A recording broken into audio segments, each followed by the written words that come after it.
अब एक तवक्को जो उम्मीद लगती है रूसी तेल शायद आ जाए तो वो कोई रिलीफ मिलता, लेकिन जब जितनी रुपए की बेकदरी हो चुकी है तो शायद वो भी उतना कोई मैसिव रिलीफ तो नहीं है। उनका ये कहना है कि जो हम रूस से तेल ख़रीद रहे हैं इस पे अमेरिका से ज़्यादा जो खलीजी ममालिक हैं और बिलखुसूस सऊदी अरब का वो जिक्र कर रहे हैं उसके अपने कुछ रिजर्वेशन होंगे, और वो जो डेफर्ड पॉलिसी है सऊदी अरब की हमें देता है साल के डिपॉजिट पे तेल, तो शायद वो जारी ना रह सके। आप समझते हैं ये ऐसा ही है? और जब आपने ये मामला इनिशिएट किया था तो आपके जहन में ये बात ज़रूर थी, और सऊदी फीडबैक इस पे क्या था? नहीं, हमें तो सऊदी कोई पुशबैक नहीं मिला था इस पे। हमने तो खत भी लिख दिया था और अप्रैल 2022 में हमने कॉन्ट्रैक्ट भी कर दिया था। लेकिन जी हमारा एक अपना इंटरेस्ट है। अगर फ्रैंकली अगर सऊदी अरेबिया ये कहता है कि जी हमें आप हमारे से ही तेल लें, डिफॉल्ट है उसके बेसिस पे हम आपको दे रहे हैं पेमेंट बेसिस पे, तो आप उनका रूस का तेल लें और इंटरनेशनल मार्केट में स्वैप कर लें। उसमें ना वो भी खुश, आप भी खुश। आपको तो सिर्फ कीमत जो है वो उसकी जो 30% डिस्काउंट है उसकी आपने वैल्यू कैप्चर करनी है ना, तो उसमें मसला ये नहीं होगा। मसला सिर्फ ये है कि इस वक्त जब आप इससे पैसे ले लेंगे तो बाकी लोग जो हैं, सऊदी भी आपको पैसे देगा, चाइना भी देगा, यूएई भी देगा, वर्ल्ड बैंक, एशियन बैंक, ये मिल मिला के वो डॉलर जो है आपको जरूरी है। इसलिए आपकी IMF की कंडीशनैलिटीज पूरी करनी पड़ी जरूरी है, क्योंकि अदरवाइज तो आप $3.7 बिलियन पे तेरे रिजर्व हैं, तो आप आज जो टेक्निकल डिफॉल्ट हुआ वो तो रियल डिफॉल्ट हो जाएगा। तो इसलिए IMF की कंडीशनैलिटी सख्त जरूर है। सख्त इसलिए है कि इन्होंने जो वायदा किया था जुलाई में वो सख्त था, तो अब वो उसको ज़ाहिर है मुफ्ता इस्माइल भी ये कह रहे हैं और हम भी सारे ये कह रहे हैं कि भाई ये तो अभी पूरा करो, और फिर ये है कि हम फिर इसके आहिस्ता आहिस्ता अपने पाँव पे खड़े हों और ये जो IMF कंडीशनैलिटीज हैं इससे निकलें। अच्छा तरीन साहब, ये जो IMF से हमें कर्ज मिलता है, एशियन डेवलपमेंट, वर्ल्ड बैंक, बाकी जो आलमी मालियाती इदारे हैं, इमरान खान साहब ये कहते हैं कि जिस सिचुएशन पे हम चले गए हैं और जिस तरह माशी बदहाली हमारी बढ़ती चली जा रही है, तो हमें ये ख़तरा महसूस होता है खान साहब के बकौल कि हमारी नेशनल सिक्योरिटी कंप्रोमाइज़ ना हो, चीन के साथ हमारे ताल्लुकात कंप्रोमाइज़ ना हो। तो आप बतौर मईशत दान ये समझते हैं कि इस पे भी हमें मजबूर किया जा सकता है अमेरिका की तरफ से, IMF, वर्ल्ड बैंक के ज़रिए?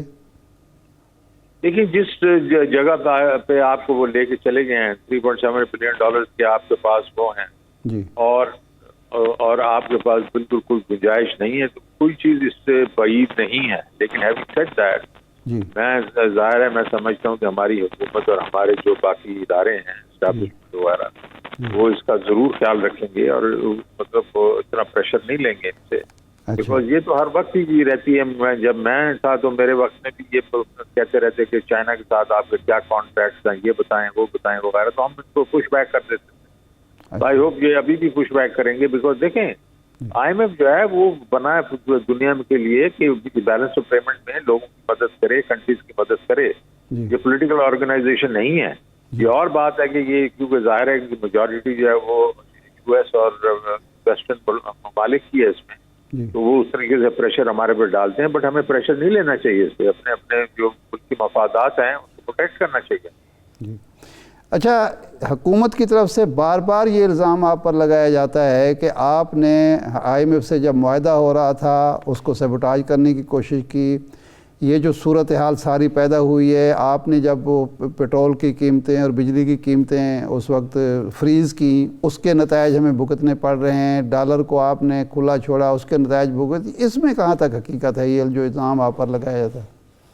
और क्या कहेंगे यार, मुझे ये बताया ना कि जिस वक्त हमने छोड़ के गए थे रुपया जो है 182 की तरह तो फ्री फ्लोट था ना, तो 182 पे ही रखा हुआ था ना जी, और 123 पे था जब हमने टेक ओवर किया तो 182 तक आया था जी। तो वो फ्री फ्लोट ही था ना, तो चल रहा था हमारा काम ठीक है। जहाँ तक ये कहते हैं कि हमने जो फ्रीज कर दिया था उसका ही, और फ्रीज का सारा जो नुस्खा था वो $100 बिलियन पर मंथ था, पर 4 मंथ।